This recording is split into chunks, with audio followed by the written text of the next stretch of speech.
What's up, everyone? Welcome to NoDQ&A video right here on youtube.com/NoDQCW, and as always, NoDQ.com, which, by the way, is the place to be this Sunday night for WWE No Way Out pay-per-view coverage. It starts at 8 p.m. Eastern, 5 p.m. Pacific, so check that out. But for now, let's get to your questions regarding WWE and TNA. Do you think it was a good idea for Mr. Anderson to win the triple threat match at Slammiversary? I thought they were really pushing for Jeff Hardy to be the world champion in 2012. Of the three possibilities at Slammiversary, I think that Jeff Hardy would have been your best bet because realistically he is your biggest star in TNA from a mainstream perspective. I mean, Jeff Hardy is still a big name, and I was at the TNA live event in Ontario, California a few months ago, and Hardy got the biggest pop of the night. I mean, people reacted to him like he was a superstar. So Jeff Hardy being in the world title situation makes the most sense, but they also already did Bobby Roode versus Jeff Hardy.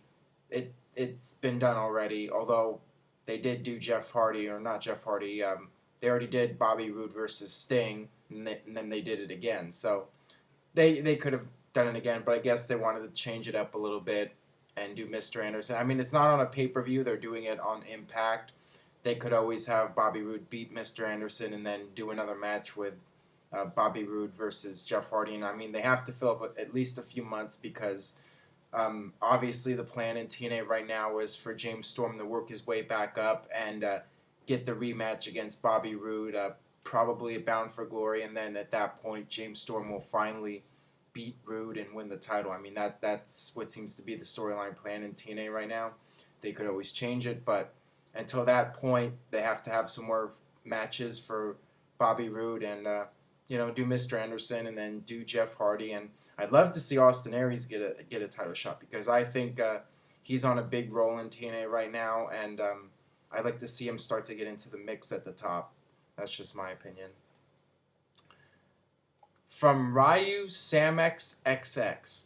I read on Wikipedia that Undertaker is returning for the 1000th episode of Raw. Is there any truth to that? Well, if it's on Wikipedia, it must be true, right? No, as far as Undertaker goes, I'm sure WWE would love to have him on the show. WWE is going to try to pull out all the stops for this monumental 1000th edition of Raw. They want to bring back as many big stars from the past as possible.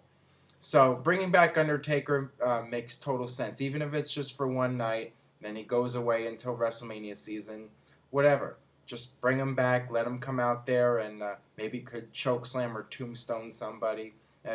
Whatever he does, it'll make people happy, and perhaps it'll pop a rating. I mean, if it was me and Undertaker is available and he wants to do it, I would announce it in advance. I wouldn't make it a surprise. I would say Undertaker's coming back, and that way you could try to build up the rating for the 1000th show. That's just what I would do.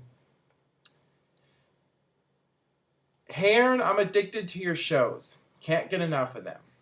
Cool, thank you for that.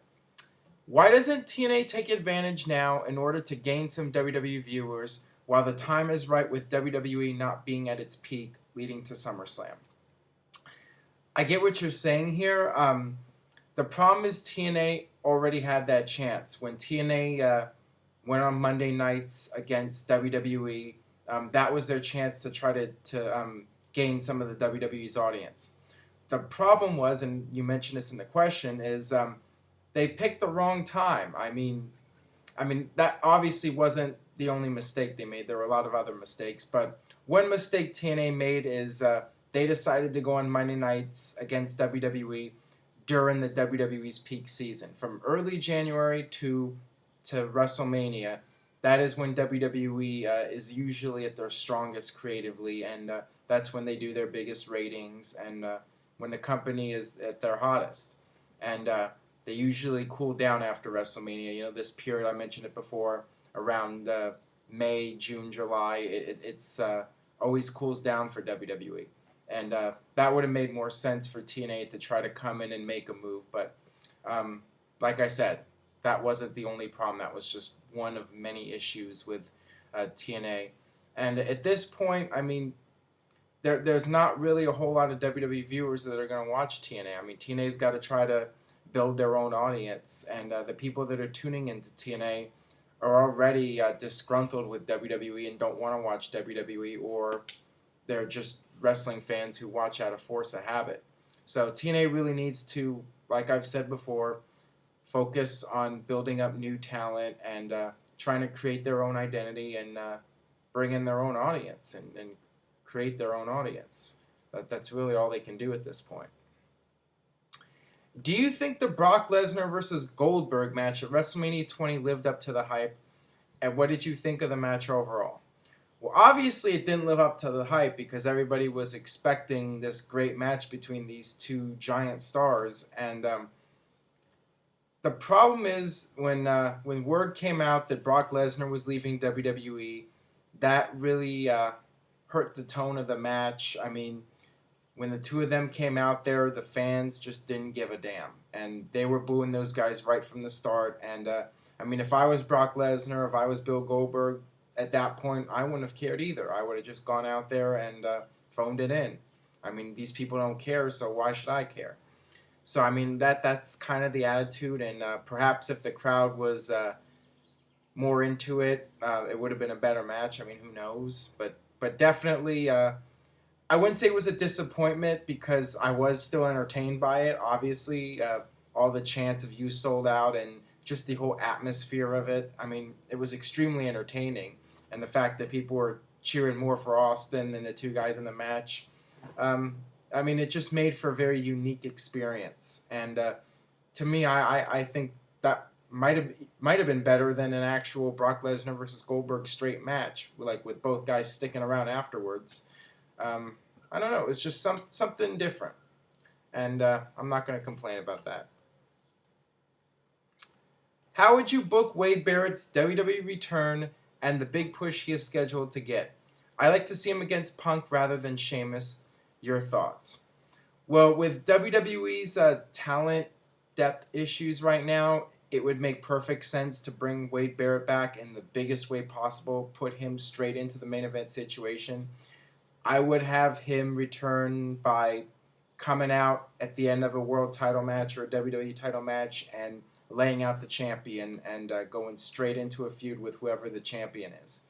As far as which title he should go for CM Punk, I mean, at SummerSlam, I don't know who his opponent is going to be at this point. I don't know if it's going to be John Cena again or if they're going to do CM Punk versus Big Show. I mean, who knows? I mean, at this point, it would probably be better for Wade Barrett to be on SmackDown and feud with Sheamus just so you can build him up on SmackDown and not worry about him getting lost in the shuffle on Raw, since Raw's still the A show and you still have CM Punk and John Cena and you're going to have Brock Lesnar and Triple H all over the show. And if Wade Barrett's on, it's going to be hard for him to really break out of the pack. So I just think for that reason alone, he would be better on SmackDown. But I mean, who knows? Regardless, I'd love to see Barrett get a shot right at the top when he returns, because WWE really needs a strong heel right now, and they need a fresh face. So it makes perfect sense to me to push Barrett. Will Triple H have a retirement match at WrestleMania like HBK and Ric Flair do? Or do you think he'll just quietly bow out from the ring into his authority role in a permanent basis? And how long do you think it'll be before he stops wrestling? It's hard to know because Triple H could decide 1 minute that he just wants to quietly bow out, and then the next minute somebody might present the idea of him having a retirement match and a Hall of Fame ceremony. I mean, with the way things are going, it looks like he's just going to be one of those guys that gradually steps away. And if he does have his final match, it's going to be like Steve Austin, where it's not going to be made public.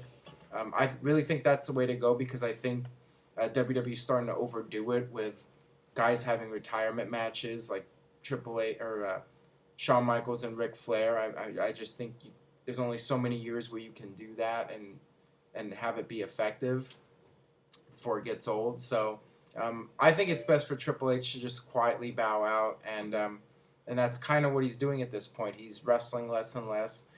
I think he'll still be wrestling for several years. I think that if the right storyline comes along, like with Brock Lesnar in this case, there's a reason for him to come back, and whenever there's a reason, he'll appear again, and he doesn't really need to wrestle all that much, maybe 3 or 4 times a year, and he could keep doing that for several more years. So I don't see him like fully retiring for a while. Hey Aaron, do you think WWE will ever have another wrestler with a homosexual type gimmick like Rico or Goldust? If so, do you think it would get over? I think it would be very difficult for that type of gimmick to get over in this era. I mean, with the whole Be a Star thing and with the gay rights issue being such a big deal right now, having a homosexual character and portraying that person as a heel, it's just something I don't see WWE doing at this point, and probably not good from a political standpoint. So I don't think it's going to happen anytime soon, if ever. I think that we're just in a different time period, and perhaps they could do it sometime down the line if it's in a positive way and the character is seen as a good guy. But yeah, nothing like Goldust kissing Ahmed Johnson to get heel heat. Nothing like that. I don't see that happening. All right, that'll wrap it up for this edition of No DQ&A Video on NoDQ.com and YouTube. Make sure you subscribe, youtube.com/NoDQCAW. Go ahead and tweet that to your friends. Post a link on your Facebook wall. Post it on other people's walls. I really do appreciate all the support from you guys. Make sure you stick to NoDQ.com this weekend and ignore the anonymous NoDQ GM in the background there, aka Santa Claus. Make sure that you stop by NoDQ.com. We got the 2012 NoDQ King of the Ring finals going on this week. And stay tuned to the YouTube channel for the very latest. And we'll see you next week for more NoDQ&A Video.